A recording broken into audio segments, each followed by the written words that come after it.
Merci de nous retrouver sur infolive.tv. Voici les titres de ce mercredi 24 juin. L'épouse Zéhoud Golvasser, l'un des soldats captifs israéliens, a réagi fortement à l'annonce faite ce lundi d'une possible déclaration de mort des 2 soldats kidnappés.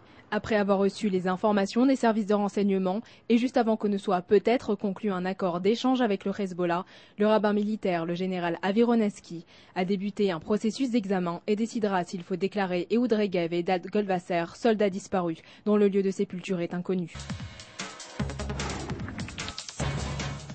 La Cour suprême a rejeté l'appel présenté par la famille Shalit demandant de ne pas appliquer l'accord de trêve conclu avec le Hamas tant que leur fils Gilad, détenu par le Hamas, ne serait pas libéré. L'État a précisé qu'il pensait que la Cour devait rester en dehors des décisions du cabinet et que les ministres connaissaient les détails de l'accord pour lequel ils avaient voté. Sur conseil de la Cour, Noam Shalit a rencontré Amos Gilad, dirigeant du Forum politique et sécuritaire.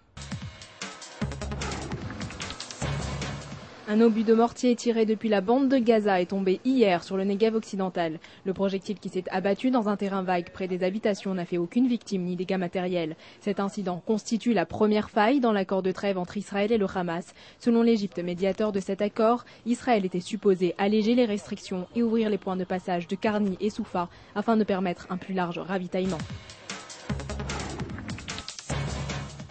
Le président iranien Mahmoud Ahmadinejad a échappé à une tentative d'assassinat lors de sa visite début juin à Rome à l'occasion de la conférence sur la sécurité alimentaire mondiale au siège de la FAO, a déclaré ce lundi le conseiller d'Ahmadinejad, Ali Zabihi, cité par une agence italienne. Selon ce dernier, les conspirateurs auraient élaboré 2 plans d'enlèvement et d'élimination du président de la République iranienne. Il a également ajouté que certains groupes cherchaient à préparer cet assassinat à l'approche de la présidentielle de 2009. Des experts de l'AIEA ont commencé leur inspection en Syrie ce lundi sur le site d'Al-Kibar, où selon les États-Unis, un réacteur nucléaire était en construction.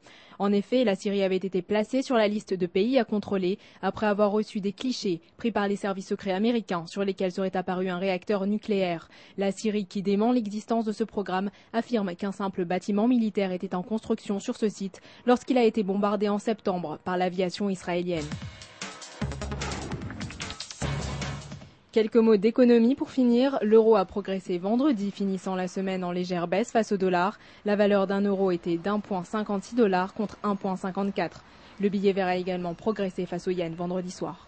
C'est la fin de ce flash. Merci de votre fidélité.